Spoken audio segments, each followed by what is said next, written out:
Welcome back to Make Good Choices Monday. I'm Becky Amio, and if you want to know why your emergency contact needs to be able to wash your hair effectively, then just stay tuned. I'm going to get into it right now.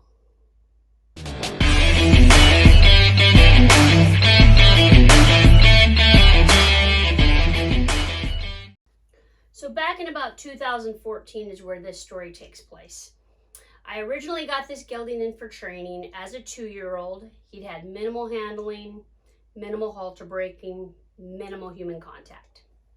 And in true to form fashion, I was riding him by the following Friday. Really athletic, really talented, really wanted a job bad, and he was cool. He had a few tells. I remember one time I was in the barn saddling him, and I'd already saddled him several times. He'd already worn my dummy. He'd already worn plastic bags on the stirrups and plastic bags all over. And I was reaching under to adjust something, I think, on the saddle or on the cinch, and I felt the hind leg go whoosh past my head. And I was like, did that happen? You know, I kind of had that moment, and I kind of brushed it off and let it slide. Rode him for 30 days. Now, 30 days at this place was a month. So he was worked 5 days a week, and I got Saturday and Sunday off. So 30 days was 30 days. It was a month here. It wasn't like how I do now, where if it takes me 2 months to get 30 rides on a horse, then it takes me 2 months, so that folks paid by the month. And he was there for a month. I apologize, I did not get video of him. And he was really, really neat, which is such a bummer because the day that he was going to go home, I rode him for the owner and my video camera stopped working. And I believe it was a battery issue, if I remember correctly. So I never got video of him, but the owners were really happy with him and how he was working. And it was one of the first times I ever worked for these people. Horse went home. I went on with my life, and since being there, I was there for about a year, and I moved to Lowing Ranch with JD, and I was here, I guess I'd been here for part of the summer, and these folks wanted to put this horse back in training with me for another tune-up. Now, he had been turned out since I had worked on him, so I had to kind of go all through everything again. And I went back to riding him all summer long.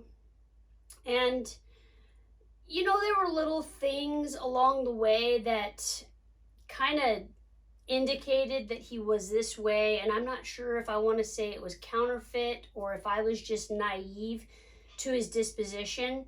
But something was just a little off about him. And he wasn't bronky. I don't know how to describe it. It wasn't like he was going to break in two with me if he hadn't been rode in a while, but I had to stay really consistent on him. And the owners weren't entirely sure what they were going to do with him long term.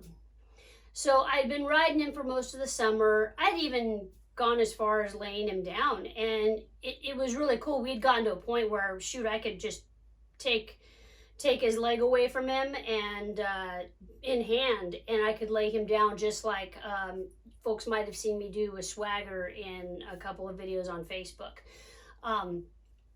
But the day that this happened was opening day of deer season here in South Dakota, and I remember this because I know we'd gone out hunting that morning, and I had bought my buck tag, and I remember this because after this happened, obviously I wasn't going to be able to hunt the rest of the season.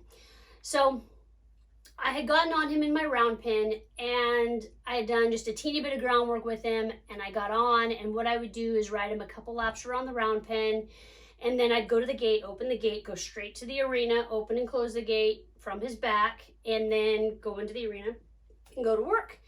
And, and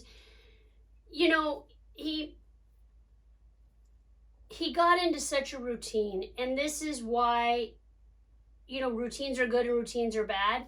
When you're in that first 20 ride, 30 ride kind of phase, it's good to keep them in a routine, because then they understand what's coming. It's all brand new, it's all the same experience, and then you add one brand new thing or maybe two brand new things every single ride or every single time you work with them.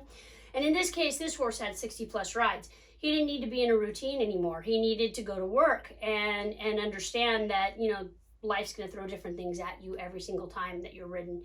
And he was just going through the motions. When I look back and I have the chance to reflect on what happened, he was just going through the motions. And if I would have tried to change the direction of those motions, it wouldn't have made a difference, because it was just like, he was so set on, this is what I do, bam, bam, bam, bam. And I had made those couple of laps around the round pen, and he was already trying to side pass over the gate, and he was wanting to go out, which they will do. But I remember him being very much in control of the situation. Like, I could not have steered him away at the time, thinking back. And we went over to the arena, and we went through the gate, and I can feel him. He was very round. Now, if you've never experienced a round-backed horse or a cold-backed horse, let me tell you, it is not a very good feeling at all. Now, in different parts of the country, a cold-back horse is going to mean something different. I have a friend that is a dressage rider, and when she says her horse is cold back, that means it takes her longer to warm her horse up. Now, when we say cold back in South Dakota, it means that some bitch is gonna break in two when you go to get on him or go to ask him to move after he's been cinched up. It means that sucker needs to sit with his saddle on for a little while, and he needs some warming up. And this generally happens in the colder months of the year, but not entirely. It can happen anytime, but it generally happens the colder it is. So I felt it coming, and I said, whoa, whoa, whoa, wait, let me get off of you. And I went to swing my leg over, and I had my leg partially over his hind end, and he went just straight up in the air. And I just flew through the air and was kind of like suspended in time. And when I came down, I landed on my hands and knees and even cracked my face on the ground and the brim of my helmet.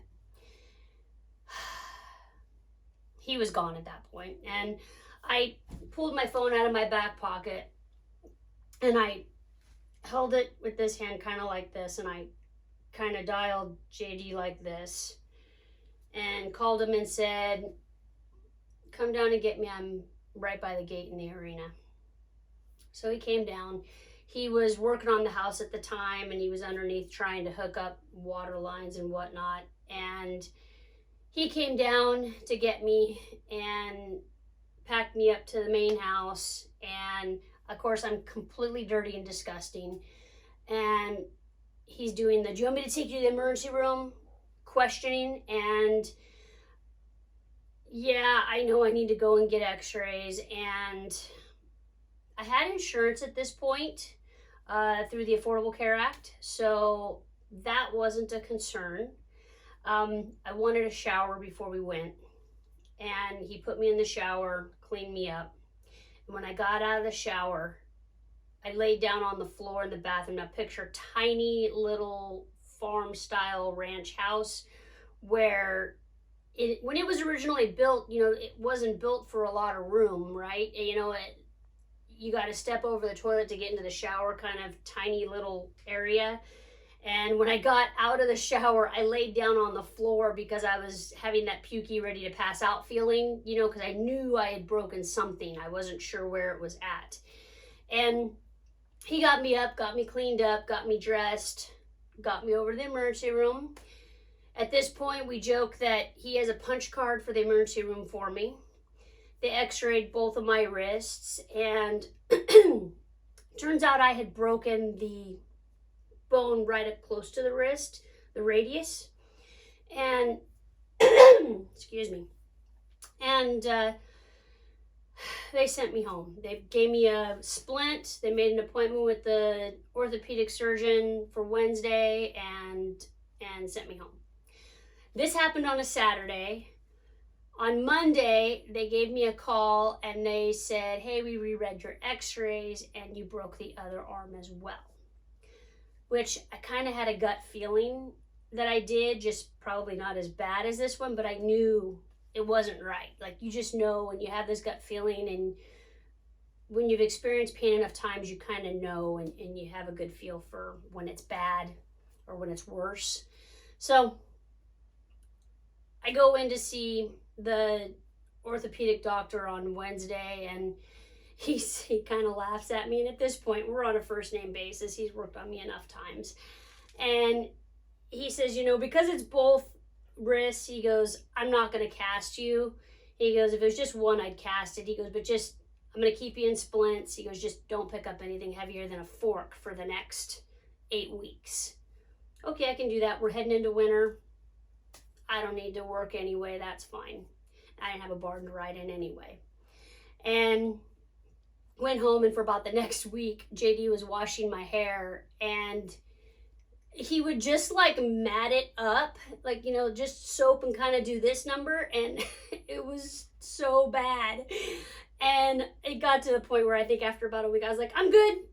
I'll do it myself. I'll be all right. But for the next 8 weeks, I had to have somebody zip my coat for me, button my pants for me, sometimes pull my pants up for me, because I couldn't, anything with a little bit of resistance, I couldn't handle it. Yeah, I was pretty helpless there for a little while. That really sucked. I certainly couldn't handle a pitchfork to pitch hay to the horses, couldn't carry a bucket of water, nothing like that.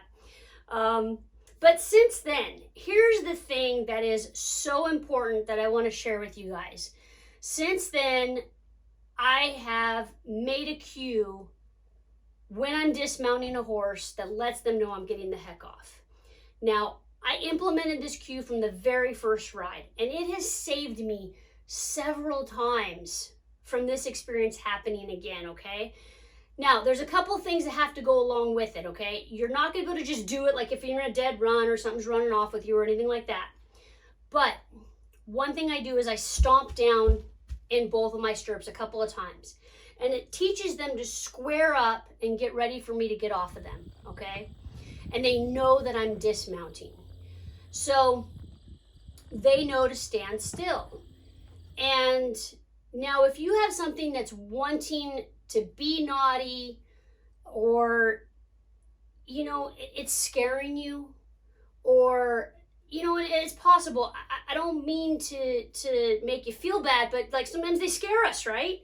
And we want to get the heck off of them because we don't know what they're going to do, right? I mean, raise your hand. They scare me a lot. I'm just probably better at hiding it than most. So I'll bend that head around, and if I've got that head bent around and I stomp down in those stirrups, I can usually get off of them and get the heck away from them, and then they can have their come apart without me on them, okay? And that's what's so effective about the stomping in the stirrups. Now, if you've had a horse trained by me in the last 6 years, or if you've bought a horse that I've ridden in the last 6 years, I guarantee this horse knows this. You just have to remind them one time. They just have to know that you know. Like I say all the time, they know stuff that we don't know. They test us to know if we know what they know. Follow that? They need to know that we know what they know. So if we show them that we know this, they go, oh, okay. So again, if you have a horse that you've either had trained by me or one that you've bought from me that I've trained, it knows this, okay? So if you're standing still and you're getting ready to get off of it, stomp a couple times in both stirrups and step off. You will realize that they square up underneath you, and they kind of prepare themselves for you to dismount. And like I said, in a bind, and if you have that head turned, bent around or something because they're shimmying too much for you, or you feel like they're getting ready to be naughty, you can get off of them in time and let them have that come apart without you even being around. So I'll insert some video of that here if I haven't already, so you guys can see every single ride I do this, and it's so important to me that they know this. So I hope that was really helpful. I hope you guys enjoyed my story, and you learn from my mistakes and learn from my little reflection. That horse coincidentally ended up the following spring. He got sold to some folks that are on the east side of the state, and he went to a big cow-calf operation where he's moving around 200 head of cows a day kind of deal. He's got a lot of work, and that's truly what he needed. That's what all horses need, is regular, consistent work all the time. Whatever that work may be, they need that on a regular basis. It keeps everybody honest and humble and kind, and I really hope you guys make good choices the rest of this week, and have a great rest of your day. Thanks for watching.